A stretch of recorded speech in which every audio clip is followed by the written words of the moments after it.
hormati Ibu Nina, yang saya hormati dan saya banggakan Bapak Ibu guru dan staf tata usaha. Puji syukur hari ini kita diberikan kesempatan oleh Allah untuk berkumpul dalam acara diseminasi budaya positif yang akan disampaikan oleh Bu Nina. Salawat dan salam semoga tetap berlimpah curah untuk junjungan kita Nabi besar Muhammad Sallallahu Alaihi Wasallam. Bismillahirrahmanirrahim. Assalamualaikum warahmatullahi wabarakatuh. Alhamdulillahirabbil alamin. Alhamdulilladzi arsala rasulahu bil huda wa dinil haq liyudhhirahu 'ala dini kulli wa kafaa billahi syahida. Asyhadu an la ilaha illa anta astaghfiruka wa atubu ilaik. Alhamdulillahirabbil alamin. Puji syukur kehadirat Ilahi Rabbi. Alhamdulillah pada siang hari ini kita bisa berkumpul dalam kegiatan diseminasi budaya positif, yaitu menyebarkan pemahaman dan penerapan budaya positif di sekolah oleh saya Nina Mardiana yang merupakan CGP Angkatan 11 dari SMP 9 Purwakarta. Budaya positif itu apa? Maka di sini saya akan membahas dulu tentang konsep inti dari budaya positif. Ya, ada 8 aspek, yaitu filosofi pendidikan Ki Hajar Dewantara, kasih perilaku manusia, kemudian kebutuhan dasar manusia, posisi kontrol guru, keyakinan kelas, dan segitiga restitusi. Tentang filosofi pendidikan KHD ini pernah dipelajari di modul 1.1 ya, bahwa pendidikan itu adalah proses menuntun segala kodrat yang terdapat pada anak untuk mencapai kebahagiaan dan keselamatan yang setinggi-tingginya sebagai individu dan masyarakat. Jadi pendidikan di sini adalah menuntun kodrat anak, baik kodrat alam maupun kodrat zamannya. Kira-kira kalau makna disiplin itu seperti apa yang tersirat mungkin ya, atau tersurat di benak Bapak Ibu? Silahkan, mungkin ada yang berpendapat. Mematuhi peraturan, mungkin seperti itu ya. Baik, adanya aturan yang tertata, ada polanya, mengikuti aturan yang sudah ada polanya, teratur. Baik. Menurut Bu Erna bahwa disiplin itu adalah sebuah keteraturan yang sudah terpola, mungkin seperti itu ya. Tadi yang Pak Heri katakan bahwa disiplin itu adalah kepatuhan terhadap sebuah aturan. Ya, terima kasih. Patuh peraturan, tertib. Iya. Kasih aplaus dong buat Pak Yaya, Pak Heri dengan Bu Erna yang sudah mengungkapkan pendapatnya. Dalam bukunya Konsepsi Keteladanan Sikap Merdeka pada cetakan kelima halaman 470 tahun 2013, bahwa makna disiplin itu adalah sama dengan kontrol diri. Ya, di mana ada kemerdekaan, disitulah harus ada disiplin yang kuat. Sungguh disiplin itu bersifat self disiplin, yaitu kita sendiri yang mewajibkan kita dengan sekeras-kerasnya. Jikalau kita tidak cakap melakukan self disiplin diri, wajiblah penguasa lain mendisiplinkan kita, dan peraturan demikian itu harus ada dalam suasana merdeka. Mematuhi aturan itu harus berasal dari motivasi intrinsik atau motivasi dari dalam. Nah, apa itu disiplin positif? Disiplin positif adalah salah satu penerapan disiplin yang bertujuan untuk menumbuhkan kesadaran serta memberdayakan peserta didik tanpa imbalan, penghargaan, atau reward, ancaman, atau hukum. Jadi disiplin positif itu betul-betul berasal dari dirinya sendiri, bukan karena dikasih reward atau penghargaan, karena ada hukuman murid mematuhi sebuah peraturan. Tapi namanya disiplin positif itu betul-betul adanya kesadaran diri untuk mematuhi suatu peraturan. Kemudian konsep yang kedua adalah nilai-nilai kebajikan. Nah, nilai-nilai kebajikan adalah nilai yang disepakati bersama. Kebajikan itu nilai kebajikan yang bersifat universal, tidak dibatasi oleh ras, suku, agama, tapi merupakan suatu nilai-nilai yang sudah umum atau sudah disepakati bersama. Nah, yang kita kenal di sini ada profil pelajar Pancasila yang terdiri dari 6 dimensi, gitu kan ya. Ada beriman dan bertakwa kepada Tuhan Yang Maha Esa dan berakhlak mulia, kemudian berkebinekaan global, gotong royong, mandiri, kreatif dan bernalar kritis. Kemudian ada juga nilai kebajikan yaitu keterampilan hidup, ya, dapat dipercaya, misalnya bertanggung jawab, tidak merendahkan orang lain atau memberikan yang terbaik dari diri. Kemudian tentang motivasi perilaku manusia. Nah, motivasi itu sendiri ada 2 Bapak Ibu ya, ada motivasi intrinsik dan motivasi eksternal. Mungkin ada yang ingin menjelaskan tentang motivasi eksternal. Motivasi eksternal itu datangnya biasanya dari luar, bukan dari diri sendiri. Mungkin dari lingkungan, dari teman, dari hal-hal yang dia ketahui di luar. Iya. Mangga Pak Yayan. Kalau internal dari dalam diri sendiri. Baik, terima kasih. Nah, motivasi eksternal itu terjadi memang betul karena adanya faktor luar yang menyebabkan dia berbuat sesuatu, yaitu untuk menghindari ketidaknyamanan atau hukuman dan untuk mendapatkan imbalan atau penghargaan dari orang lain. Sedangkan motivasi internal itu untuk menghargai diri sendiri dengan nilai-nilai kebajikan yang diyakini. Jadi kalau misalnya ketika kita mengajar, mungkin Bapak Ibu kan ya, gitu, masih berlakukah adanya punishment atau hukuman dan reward atau penghargaan yang mungkin selama ini biasa kita lakukan ya, apakah itu efektif? Apakah itu diperbolehkan? Menurut Bapak Ibu bagaimana?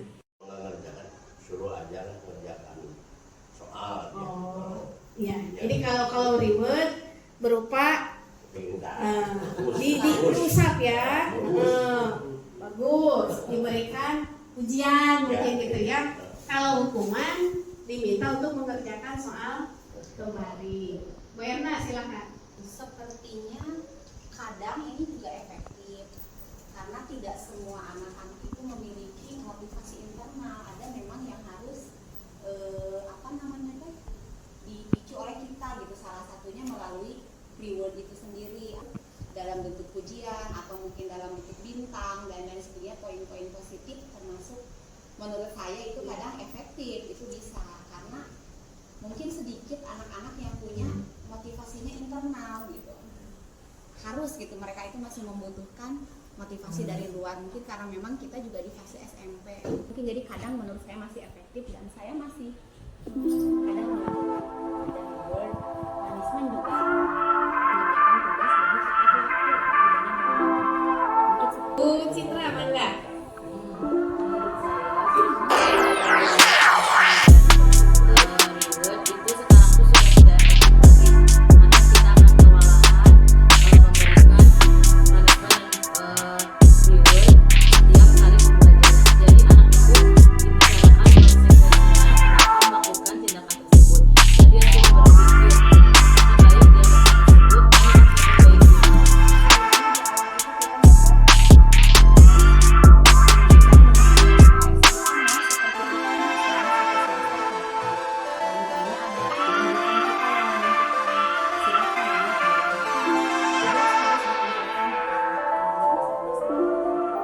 terus misalnya pembelajaran boleh tapi bukan tidak boleh. Ada kesepakatan dulu digunakan penjelasan reward dan punishment tadi otomatis mengikuti karena sesuai dengan Terima kasih. Aplausnya dong Bapak Ibu. Iya, ternyata apa ya? Sudah beragam, ya sudah beragam tentang pemikiran yang sudah Bapak Ibu sampaikan. Ada yang mungkin tadi mengatakan masih efektif dilakukan, ada juga yang mengatakan jadi ketakutan akhirnya mematuhi aturan atau berupa penghargaan atau reward yang diberikan. Jadi saya mematuhi aturan karena akan diberikan hadiah. Gitu. Kalau motivasi internal itu bertujuan untuk menjadi orang yang mereka inginkan dan menghargai diri sendiri dengan nilai-nilai yang mereka miliki. Jadi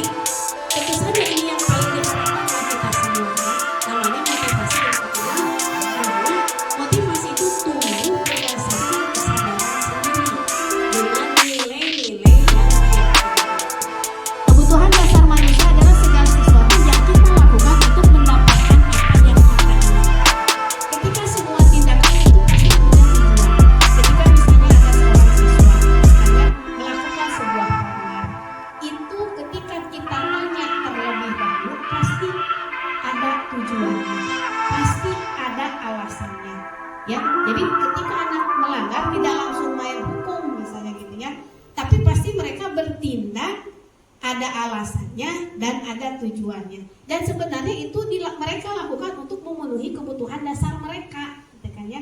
Nanti akan dibahas ada 5 kebutuhan dasar manusia, yaitu bertahan hidup, kemudian kasih sayang dan rasa diterima, kebebasan, kesenangan, dan penguasaan. Memiliki pilihan, mencoba hal-hal baru.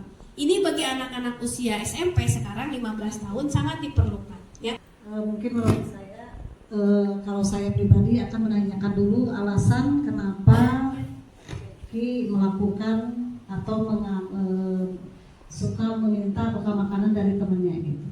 Jadi penyebab dia mencari informasi alasannya dulu. Aplausnya dong Bapak Ibu. Ya. Terima kasih Bu Teti. Ya, betul. Tadi sebenarnya dari yang sudah dikatakan Bu Teti telah melakukan satu langkah nanti di bagian restitusi ya, gitu. Bagaimana memberi kesempatan kepada siswa untuk memecahkan masalahnya sendiri, ya. Jadi yang pertama adalah tentang apa alasan Jeki melakukan hal tersebut. Itu perlu. Ya, kadang-kadang yang terjadi adalah kita langsung menjudge anak tersebut melanggar ya, tanpa tahu alasannya apa, itunya, tujuannya apa. Ternyata mereka melakukan sebuah tindakan atau perbuatan itu karena adanya kebutuhan dasar yang belum terpenuhi, gitu ya. Nah, ketika misalnya kasus Ibu Apip tadi, Jeki, gitu ya, maka kira-kira kebutuhan dasar apa yang belum terpenuhi menurut Bapak Ibu? Bertahan hidup ya, karena tidak mendapatkan makanan, gitu ya. Nah, Bapak Ibu di sini ada apa ya? Soal mungkin ya, soal tentang kebutuhan dasar manusia yang ada 5 tadi: bertahan hidup, penguasaan, kesenangan, kemudian kebebasan dan rasa kasih sayang. Nomor 1 ya, saya bacakan. Jika Jeki lapar dan ibunya tidak membawakan bekal makan siang, maka kebutuhan dasar apakah yang belum terpenuhi? Jadi ini masih kasus Jeki sebenarnya. Cuman alasannya itu ternyata setelah dirinci bisa bermacam-macam. Nah, nanti kita sesuaikan kebutuhan dasar apa yang belum dipenuhi oleh Jeki. Nah, jika Jeki lapar dan ibunya tidak membawakannya, memperhatikan dia, berarti kebutuhan dasar apa yang dia perlukan? Kasih sayang dan bisa diterima, gitu ya. Oke, nanti kita cek ya. Yang kedua, Jeki menjawabnya merasa senang karena teman memperhatikan dia. Betul tadi ya, artinya perlu kasih sayang dan rasa diterima. Kemudian Jeki merasa hebat karena temannya jadi takut. Betul tadi juga ya, penguasaan. Kemudian Jeki merasa bosan dengan bekal yang terus-terusan etawai, berarti kebebasan. Ya. Kemudian Jeki senang melihat ekspresi teman-temannya, gitu ya. Berarti itu kesenangan. Jadi setelah kita tahu alasan-alasan Jeki, gitu ya, kita akan bisa melihat suatu masalah lebih luas, gitu ya. Tidak hanya langsung menjudge kesalahan seorang murid. Nah, jika ada pelanggaran keyakinan atau peraturan, apa yang harus kita lakukan? Apakah memberikan hukuman atau konsekuensi sesuai kesepakatan? Gitu ya. Apa perbedaan hukuman dan konsekuensi? Apakah sama? Tetapi ada juga yang disebut dengan restitusi. Menurut Bapak Ibu, apakah ini hukuman atau konsekuensi? 1. Mencatat 1000 kali di dalam buku, saya tidak akan terlambat lagi. Hukuman. Oke. Menggantikan kertas tugas yang dicoret-coret. Konsekuensi. Berjemur di lapangan siang hari karena tidak mengerjakan PR. Hukuman. Membersihkan tumpahan air di meja karena tersenggol saat belajar. Konsekuensi. Lari mengelilingi lapangan basket karena terlambat pelajaran olahraga? Bukan. Kalau gitu apa sih perbedaan hukuman dan konsekuensi? Menurut saya mungkin kalau hukuman kita dengan fisik ya Bu. Hukuman berarti dengan fisik. Misalkan ada dijemur atau dia melakukan kegiatan menulis yang banyak yang membutuhkan kegiatan fisik yang banyak. Sementara kalau konsekuensi memperbaiki, tindakan untuk memperbaiki apa yang sudah kesalahan apa yang sudah dia lakukan. Kalau menurut saya, kalau hukuman lebih ke ada paksaan dan sepihak, jadi nggak ada pendidikannya buat si pelaku gitu. Kalau konsekuensi lebih menekankan biar dia lebih tahu rasa tanggung jawab gitu, apa yang harus dilakukan setelah melakukan kesalahan. Jadi menumbuhkan sikap tanggung jawab kalau konsekuensi. Jadi kalau hukuman itu tidak nyambung dengan pelajarannya atau pelanggarannya yang dibuat, gitu. Kemudian betul tadi kata Bu Teti, sepihak, ya, dan kadang-kadang tidak masuk akal, gitu kan? Kalau misalnya hukuman disuruh mencatat 1000 kali, gitu kan? Apakah ada kemungkinan kedepannya dia akan melakukan pelanggaran lagi? Bisa, gitu. Karena memang hukuman itu dia berupa paksaan. Gitu.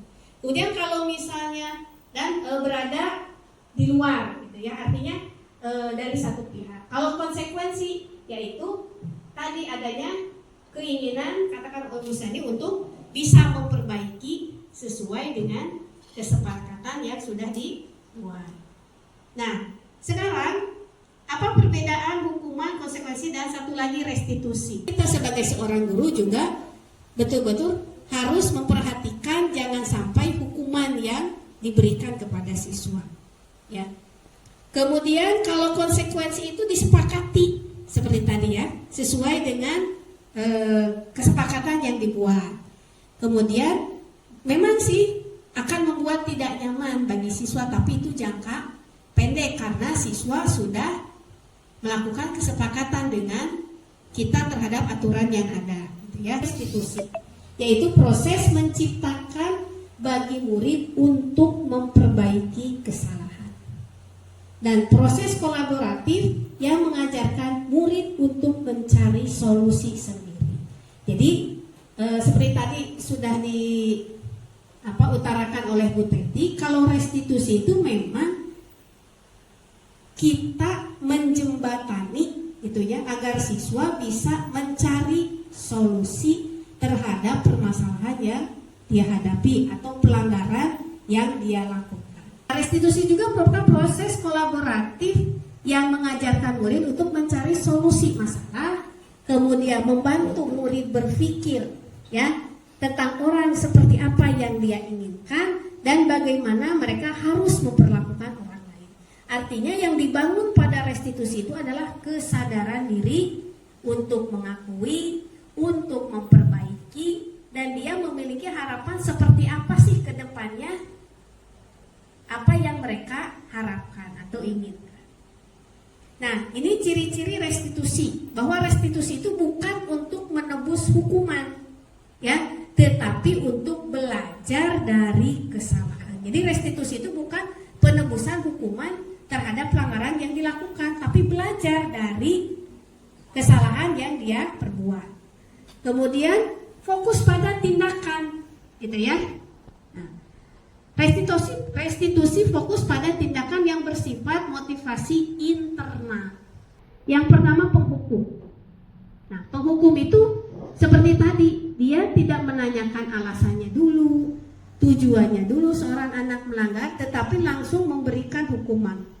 Patuhi semua aturan, gitu ya. Awas kalau melanggar. Sehingga kalau misalnya anak diperlakukan seperti itu, maka yang ada adalah rasa dendam. Gitu. Posisi guru sebagai teman, ayo bantu ibu ya, gitu. Supaya ibu tidak dimarahin nih sama teman ibu. Jadi itu fungsi dari kontrol guru sebagai teman. Nah, ada juga yang posisi kontrol gurunya sebagai pemantau. Nah, ini biasanya tentang konsekuensi tadi. Peraturannya apa? Gitu ya. Terus konsekuensinya seperti apa? Nah, itu biasanya posisi sebagai pemantau, ya. Maka murid akan menyadari kesalahannya bahwa dia melakukan sebuah pelanggaran.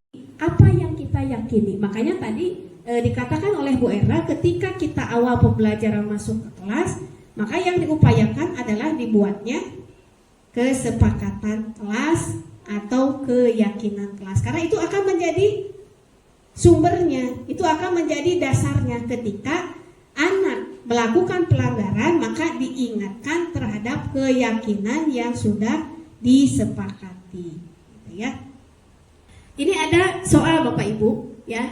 Posisi kontrol, apakah saya kecewa sekali dengan kamu? Kira-kira posisi yang mana? Apakah penghukum, kemudian pembuat rasa bersalah, teman, pemantau, atau manajer? Saya kecewa sekali dengan kamu. Pembuat rasa bersalah. Oke, dicek Mbak Tika. Iya, betul. Soal yang kedua, kamu tidak pernah benar melakukannya. Kira-kira posisi kontrol gurunya seperti apa? Penghukum. Pak Yaya, betulkah? Bapak Ibu setuju? Oke, kita cek betul ya. Nah, jadi itu perpelajaran kamu nggak pernah benernya, gitu ya. Selalu salah. Itu adalah perkataan yang mematikan, gitu ya, kreativitas anak yang akan memberikan dampak yang sangat besar untuk kedepannya. Sehingga tidak ada rasa percaya diri. Oh iya, saya mah salah wae, tidak pernah benar. Gitu. Sehingga ketika dia akan bertindak, tidak ada keberanian untuk mengambil keputusan. Itu sebuah dampak yang sangat besar bagi murid kita. Kemudian, apa rencanamu untuk menyelesaikan masalah ini? Manajer. Oke, coba cek Bu Antika. Manajer. Ya. Jadi dikembalikan solusi itu kepada anak sendiri, gitu ya. Nah, jadi bukan kita yang menentukan. Kamu harus begini, memperbaikinya tidak. Tapi dikembalikan kepada anak dan mengajak anak untuk memperbaiki. Kemudian, ayolah lakukan ini demi Bapak ya. Sebagai teman. Oke, cek. Keyakinan kelas itu karena dibuatnya bersama-sama. Jadi yang membuat itu peserta didik sendiri akan dilaksanakan oleh peserta didik itu sendiri. Jadi yang membuat, yang melaksanakan itu peserta didik. Jadi tidak ada paksaan, tidak ada nanti tekanan, mereka melaksanakannya dengan sukarela sehingga mereka yakin bahwa apa yang mereka buat itu yang terbaik untuk mereka. Mungkin itu. Iya, terima kasih Bu Pipin. Pak Amor. Ya, keyakinan kelas ya, bukan peraturan kelas. Ya. Karena itu merupakan hasil keyakinan masyarakat di satu kelas itu sendiri. Jadi kita meyakini anak-anak itu keinginan seperti ini, begini gitu. Tapi pada intinya sih hampir sama ya dengan peraturan kelas itu. Mungkin begitu. Ya. Kalau gitu kira-kira sama atau berbeda ya Bapak Ibu, peraturan kelas dengan keyakinan kelas? Berbeda. Mungkin ada yang ingin menambahkan? Aidi? Baik. Contoh kepada Ibu Pipin tadi. Jadi keyakinan kelas itu adalah hasil kesepakatan yang dibuat oleh kelas itu. Tapi kalau peraturan kelas itu adalah aturan yang sudah dibuat bukan oleh siswa, tetapi dari mungkin peraturan sekolah atau apa begitu. Kenapa ya keyakinan kelas bukan peraturan kelas? Ya. Tadi sudah dijelaskan peraturan kelas biasanya dibuatnya oleh guru misalnya gitu ya, yang harus diberlakukan, harus dituruti oleh siswa gitu ya. Kalau keyakinan kelas itu berdasarkan kesepakatan bersama, mungkin seperti itu. Oke. Nah, sekarang mengapa kita memiliki peraturan tentang memakai helm pada saat mengendarai motor? Kenapa sih kalau misalnya kita berkendaraan motor itu harus pakai helm? Biar tidak ditilang, biar keselamatan. Berarti ada konsep nilai kebajikan yaitu keselamatan. Oke. Mengapa kita memiliki peraturan hadir di kelas tepat waktu? Disiplin. Oke, ada lagi? Tidak ketinggalan pelajaran. Efektif belajar. Oke. Kita lihat Bapak Ibu ya. Nah, jadi itu keyakinan kelas dan kalimatnya positif. Ya, kalimatnya positif. Kalau peraturan itu saklek biasanya, dilarang ribut peraturan. Tidak boleh membawa plastik ke sekolah. Nah, itu peraturan. Sedangkan keyakinan kelas itu kalimatnya positif. Gitu ya. Nah, keyakinan kelas itu tadi berdasarkan pada nilai-nilai kebajikan universal. Betul atau salah? Betul salah Bapak Ibu? Betul. Oke. Cek. Iya, betul ya. Tepuk tangannya dong mana? Sepi. Ya. Jadi kebajikan, keyakinan itu berdasarkan dari nilai-nilai kebajikan. Nah, bagaimana dengan pembentukan keyakinan kelas? Nah, keyakinan kelas itu bersifat abstrak.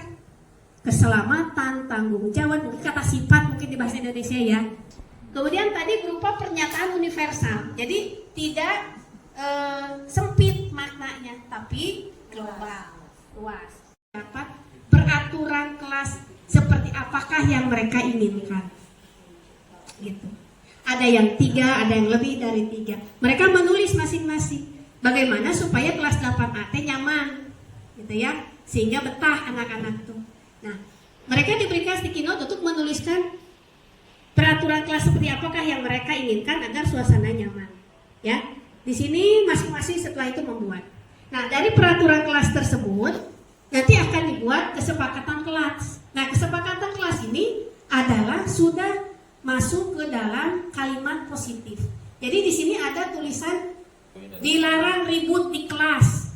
Kemudian dari 10 kesepakatan itu kita kelompokkan lagi menjadi sebuah keyakinan kelas. Ya, yaitu hanya 4 saja. Jadi keyakinan kelas itu nggak usah banyak-banyak, Bapak Ibu ya. Kenapa? Karena biar bisa juga diingat oleh siswa. Sehingga ketika siswa melakukan pelanggaran, dia ingat, oh keyakinan kelas mana sih yang saya langgar? Nah, nanti di keyakinan kelas ini sudah berisi nilai-nilai kebajikan yang universal. Misalnya yang pertama, disiplin masuk ke kelas. Artinya hadir tepat waktu, intinya begitu. Ya. Kemudian yang kedua, menjaga kebersihan kelas tadi, membuang sampah pada tempatnya, melakukan piket kebersihan, itu menjaga kebersihan kelas. Jadi umum nilai kebajikannya. Kemudian saling menghargai teman tadi ya, menghargai nama orang tua, gitu kan? Dari peraturan yang tidak mengejek nama orang tua, kita keyakinan kelasnya saling menghargai. Ini kebutuhan tertentu. Jadi seperti tadi ketika anak melakukan suatu pelanggaran, kita harus tanya dulu apa yang menjadi alasan anak tersebut melakukan pelanggaran, agar dapat menghasilkan murid yang mandiri dan bertanggung jawab. Nah, tahapannya apa saja? Nah, tahapan segitiga restitusi itu hanya 3, yaitu menstabilkan identitas, validasi tindakan yang salah, dan menanyakan keyakinan. Nah, apa itu menstabilkan identitas? Yaitu berdasarkan prinsip bahwa berbuat sebuah kesalahan itu adalah sebuah proses pembelajaran, gitu ya. Tidak ada manusia yang sempurna, maka ketika ada siswa yang melanggar, gitu ya, maka berbuat salah adalah sebuah pembelajaran, gitu ya. Nah, menggeser identitas gagal kepada identitas sukses, seperti tadi ketika fungsi kontrol guru sebagai penghukum, maka ketika dikatakan kamu selalu saja tidak pernah benar melakukan sesuatu, nah itu akan menyebabkan anak itu punya identitas yang gagal. Nah, dengan restitusi itu akan dirubah, gitu ya, restitusi. Ya, jadi waktu itu ketika jam istirahat pertama, ada salah satu siswa dapat A, di sini namanya Ki, ya, dia terlambat masuk ke kelas pada saat pembelajaran saya. Nah, kemudian dia mengetuk pintu, ya. Oh, Rajaki terlambat, berarti ada keyakinan yang dia langgar, yaitu apa tadi? Nah, disiplin masuk ke kelas, gitu kan ya. Nah, kemudian setelah itu pembelajaran selesai, saya memanggil Rajaki, ya. Kemudian saya tanyakan. Maka segitiga restitusi ini, gitu ya. Kalau bisa duduknya berdampingan Bapak Ibu ya. Jadi bukan berhadap-hadapan tapi berdampingan. Kemudian suaranya suara yang tenang gitu.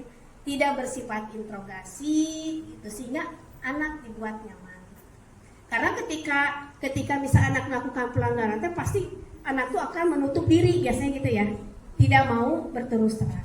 Gitu. Maka kita hadapi anak tersebut dengan lemah lembut gitu ya.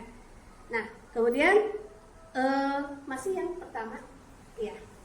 Kemudian Rajaki saya ajak bicara, gitu kan ya. Apa alasan Rajaki terlambat masuk ke kelas, gitu kan ya? Oh, ternyata dia tidak membawa bekal, tidak membawa minum. Kemudian sehingga pada saat istirahat dia jajan, gitu ya. Dan tidak mendengar bel berbunyi, ternyata sudah masuk. Jadi alasan dia terlambat itu karena jajan dulu untuk memenuhi kebutuhan dasarnya, yaitu bertahan hidup, gitu kan, memerlukan makanan. Ini ya Nasya dengan Ainun, ya, atau ini siapa? Ardelia ya. Jadi waktu itu ada piket, kemudian sedang piket Ardelia, nah, Ainun itu dia membuang sampah sembarangan, kan. Akhirnya Ardelia kesal dan marah dengan Ainun, gitu ya. Kemudian setelah itu akhirnya bertengkarlah mereka, gitu ya, bertengkar mereka sehingga Ainun menjadi kesal.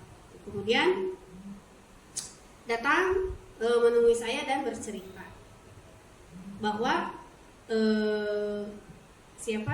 Ainun, ya, dia marah-marah kepada Ardelia. Kenapa? Karena dia membuang sampah sembarangan.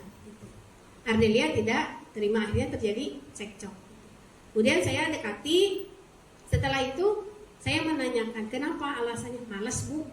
Karena kan Ardelianya sedang nyapu, ya sekalian aja buang sampahnya di sana. Ya, nah kemudian ternyata alasannya hanya malas untuk membuang sampah di tempatnya, begitu. Ya.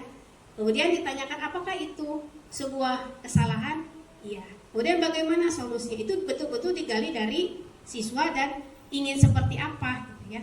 Ketika terjadi cekcok seperti itu artinya satu, tidak menghargai dengan teman, gitu kan. Yang keduanya tadi masalah menjaga kebersihan kelas.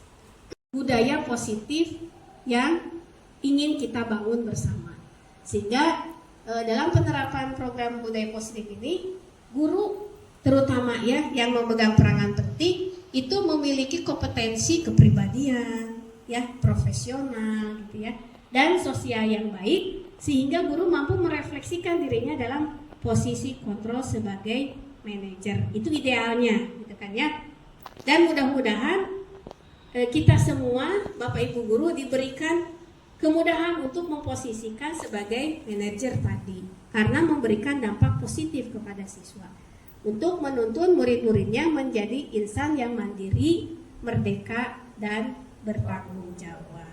Ya, itu adalah harapan kita semua, bagaimana budaya positif itu menjadi karakter yang melekat di sekolah kita, gitu ya, baik itu oleh murid maupun guru dan warga sekolah yang lain. Mungkin itu saja tentang pemaparan budaya positif di sekolah, ya, yang perlu kita laksanakan bersama. Karena namanya sebuah program itu tidak bisa berjalan sendiri, tetapi perlu kolaborasi, ya, semua komunitas sekolah yang ada. Itu saja harapannya, mudah-mudahan tetap semangat Bapak Ibu ya, membangun generasi penerus bangsa supaya menjadi lebih baik. Terima kasih, demikian paparannya. Assalamualaikum warahmatullahi wabarakatuh.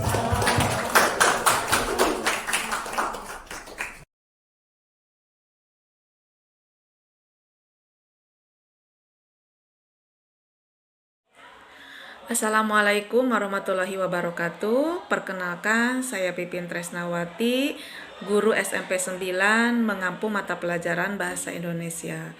Saya sudah mengikuti diseminasi budaya positif yang disampaikan oleh Bu Nina Marliana, CGP Angkatan ke-11 dari SMP Negeri 9 Purwakarta. Bu Nina dalam memaparkan dan menyampaikan materi, konten, dan konsepnya sudah jelas, sehingga saya memahami apa itu budaya positif, kesepakatan kelas, dan segitiga restitusi. Semoga ilmu yang disampaikan oleh Bu Nina bermanfaat khususnya untuk SMP 9 Purwakarta, umumnya untuk dunia pendidikan. Semangat terus Bu Nina dan sukses. Wassalamualaikum warahmatullahi wabarakatuh. Assalamualaikum warahmatullahi wabarakatuh. Waalaikumsalam warahmatullahi wabarakatuh. Baik, hari ini kita akan membuat keyakinan kelas. Baik, kelas itu adalah nilai-nilai yang kita yakini berisi nilai-nilai kebajikan. Ya, nilai-nilai secara umum yang tidak dibatasi oleh suku, agama, latar belakang budaya, dan sebagainya. Ya, nanti kita akan ikuti tahapannya, dimulai dari curah pendapat. Kalian nanti silakan tuliskan pada sticky note ini menjadi kelas yang nyaman dan menyenangkan. Silakan. Sudah? Silakan. Oke. Terima kasih, kasih tepuk tangan. Sekarang siapa yang ingin membacakan hasilnya sendiri ke depan? Coba Ainun. 1. Damai dan tidak ribut. Damai dan tidak ribut. Kedua, Bersih. bersih. Tiga, Akur dan tidak rusuh. akur dan tidak rusuh. Lanjut, Orang tua. tidak mengejek nama orang tua. Apalagi? Tidak makan di kelas. Tidak makan di kelas. Kasih tepuk tangan dong. Ya, silakan. Kasih tepuk tangan buat kami. Silakan dibaca yang mana. Punya Agiu katanya. Boleh langsung silakan.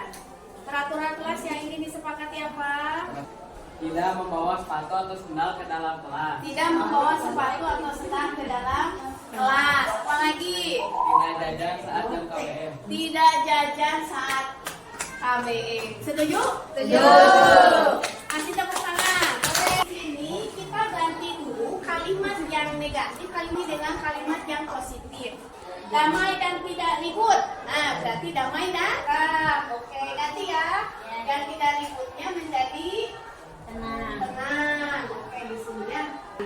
Kalimat positifnya tidak memilih-milih teman. Berteman dengan siapa saja. Berteman dengan siapa saja. Tidak keluar masuk kelas saat jam pelajaran. Nah, berarti kan tidak mencuri, berarti kelas yang jajan pada saat sedang istirahat. Berarti ini. Kesepakatan kelasnya, kelas ingin damai dan tenang. Setuju tidak? Setuju. Tiga, membuang sampah pada tempatnya. Setuju? Setuju. Biar kelas menjadi bersih. Kemudian Menghargai sesama. menghargai sesama, berarti menghargai teman satu sama lain. Disiplin masuk ke kelas, berarti harus datang tepat waktu. 7, aman dan tentram. Ya. Kemudian 8 apa? Melaksanakan piket. Piket apa?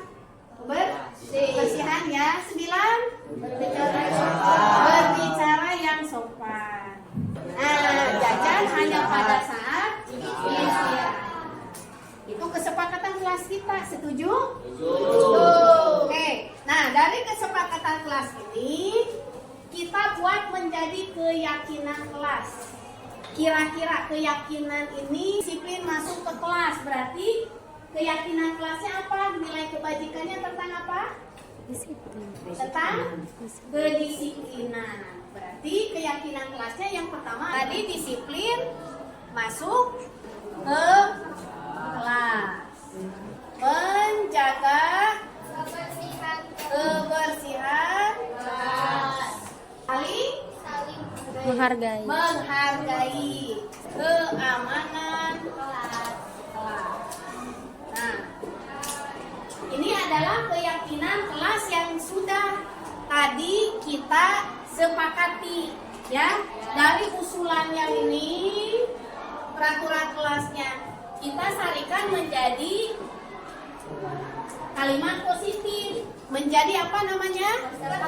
Kesepakatan kelas. Nah, dari kesepakatan kelas ini diambillah keyakinan kelas, yaitu yang pertama disiplin masuk ke kelas. Yang kedua menjaga kebersihan kelas. Yang ketiga saling menghargai sesama, menjaga keamanan kelas. Setuju tidak? Setuju. Sepakat tidak? Nah, berarti ya keyakinan kelas 8. Ada berapa? 4. Harus siap ya? Siap ya? Siap. Jadi supaya di kelas kita tertib, aman, nyaman, ingat 4 keyakinan kelas 8. Kasih ini keyakinan kelas kita 8. Untuk itu mari kita tepuk tangan bersama.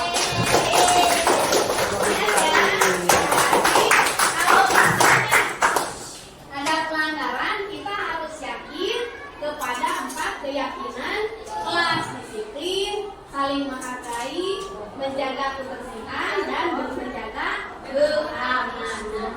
Ya, demikian keyakinan kelas kita hari ini. Kita baca hamdalah. Terima kasih. Assalamualaikum warahmatullahi wabarakatuh. Waalaikumsalam warahmatullahi wabarakatuh. Assalamualaikum warahmatullahi wabarakatuh. Perkenalkan, nama saya Nasya Aisku Elsada Tahwila, kelas 8A dari SMP Negeri 9 Purwakarta. Dalam pembuatan keyakinan kelas, Bu Nina membimbing kami dalam prosesnya.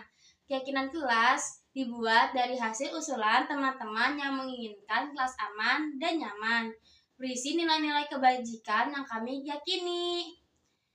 Semoga kedepannya kelas kami akan menjadi lebih baik lagi dan dapat menaati keyakinan kelas yang sudah kami sepakati. Demikian yang dapat saya sampaikan.